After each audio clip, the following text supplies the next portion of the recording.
Shalom, saya rindu untuk menceritakan kemurahan Tuhan yang terjadi di dalam keluarga kami.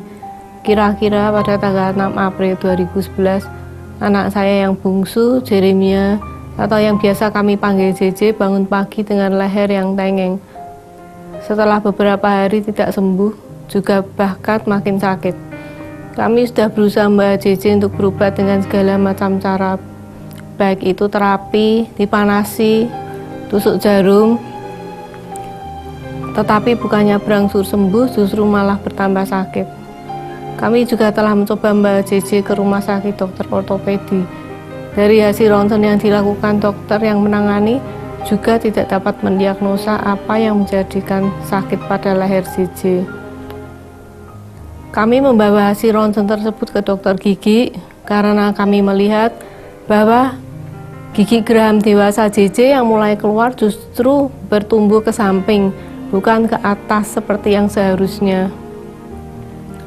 Lengkap sudah penderitaan JJ, mulai dari leher yang tengeng, kepala yang sakit akibat tusuk jarum, gusi kanan kiri yang sakit, serta mah yang sakit karena tidak bisa makan tapi harus minum antibiotik dosis tinggi. Usaha kami tidak berhenti sampai di situ.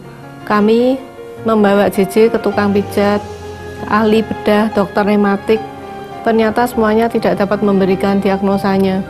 Bahkan ada dokter yang menyarankan untuk terapi dengan suntikan pelemah imun yang harganya 6 juta sekali suntik dan dibutuhkan 6 kali suntik dengan efek yang menakutkan. Kami akhirnya memutuskan untuk membawa JJ ke Singapura untuk berobat. Dan ternyata dokter di sana mengatakan bahwa tulang leher JJ mengalami subluxation atau pergeseran pada ruas tulang leher pertama dan kedua, dan harus segera dioperasi karena ditakutkan syaraf-syaraf penting di leher dapat terjepit. Dan operasi tersebut bukanlah operasi ringan karena melalui beberapa proses pembedahan. Pernyataan tersebut membuat kami sangat syok dan lemas karena hal itu sungguh tidak pernah kami sangka, mengingat bahwa JJ tidak pernah jatuh, tidak kena pukulan, tidak kena benda keras dan sebagainya yang dapat menyebabkan tulang lehernya bergeser.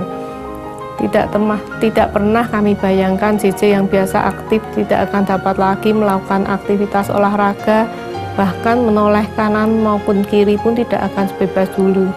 Kami berdoa minta Tuhan bebaskan JJ dari operasi ini. Saudara kami yang di Semarang sudah mendaftarkan JJ di dokter bedah syaraf hari Kamis di Rumah Sakit Mount Elizabeth, menelpon bahwa JJ bisa diperiksa hari itu juga, Rabu.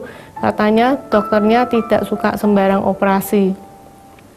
Mendengar itu kami bersemangat untuk cepat-cepat pergi ke Mount Elizabeth, tapi ternyata jawabannya pun sama. JJ tetap harus segera dioperasi.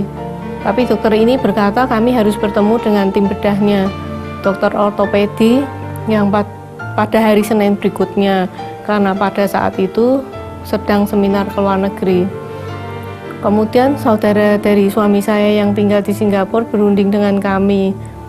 Dengan dokter manakah JJ akan diopnam? Di Johor juga ada dokter yang pintar katanya.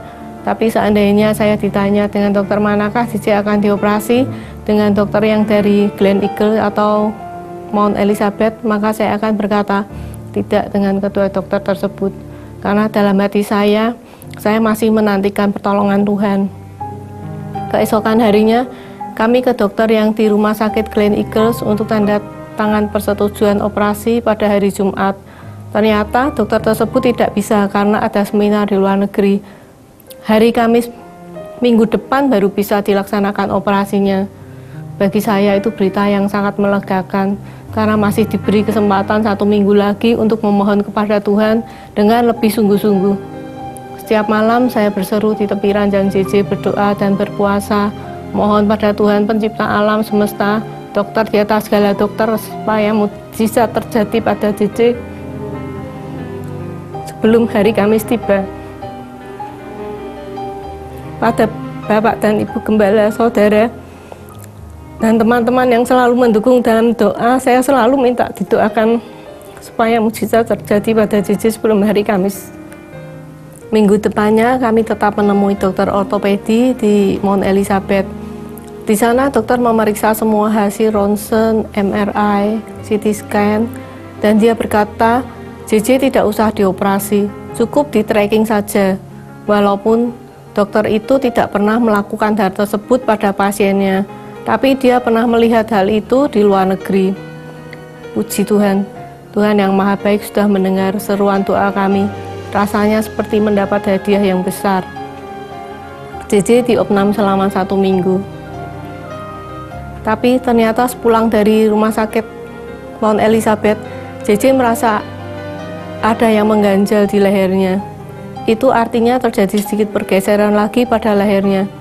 Hal itu terjadi karena belum cukup lama terapi yang dilakukan dan kadang-kadang JJ malu memakai penyangga lehernya. JJ melanjutkan terapi di rumah dengan alat dari rumah sakit. Karena JJ sudah kelas 3 SMA dan belum bisa sekolah, maka kami memanggil guru les ke rumah supaya tidak ketinggalan pelajaran kalau dia masuk nanti. Tetapi kami juga membesarkan hatinya. Seandainya untuk pulih butuh waktu yang lama dan JJ harus mengulang lagi di kelas 3, maka hal itu pun tidak masalah bagi kami.